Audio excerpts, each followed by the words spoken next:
and a loss in that season under Jimmy Johnson was like death. Like you lose a game. Oh my God. I didn't want to show up for film the next day because you knew it was going to be brutal. I couldn't imagine losing 15 games week in and week out with Jimmy. It was everything you can imagine, Woody. It was brutal. And we brought in, but I think deep down, I don't think, unlike 92 when Jimmy knew we had a good team, he knew we were not very good. So he was playing tough and hardball and all that with everybody. But I think deep down he just knew, hey, we got to kind of massage this roster. But we were bringing in all kinds of players each week, and it just was not a good situation. And I think that what happened to me anyway is you come in as a rookie, and the team was the worst team in football before I arrived. Right? They were 3-13 in '88. I come in 89.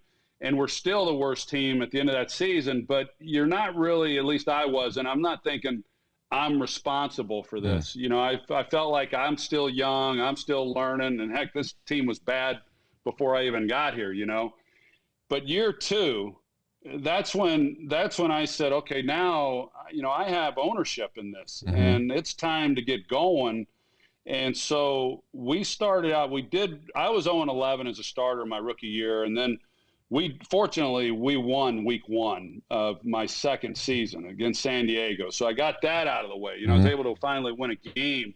But then we were 3-7 at one time, and it was worse than anything that I had experienced as a rookie because of the expectations. And then we got going. We won 4 in a row, and then lost out on the playoffs just there at the very end. And we finished up 7-9.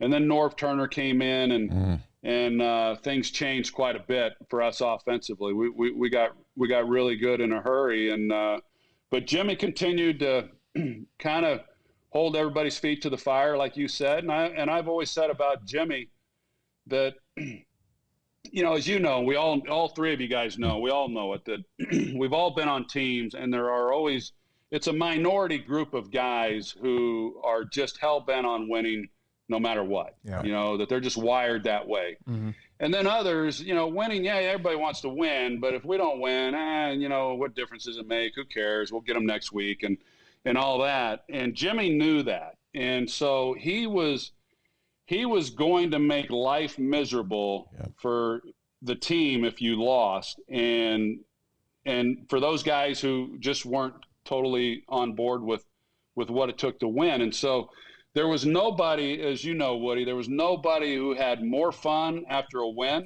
I mean, we could win 10-7, and he may be unhappy about some of the play, but on Monday, it was a big celebration. Yes, absolutely. And if we lost, it was not fun. I mean, you hated going in and having to watch the film and deal with them. But he was great in a lot of ways, and I didn't really appreciate – early on, we had some tough times, you know, really tough. Jimmy and I did, and now he's one of my closest friends.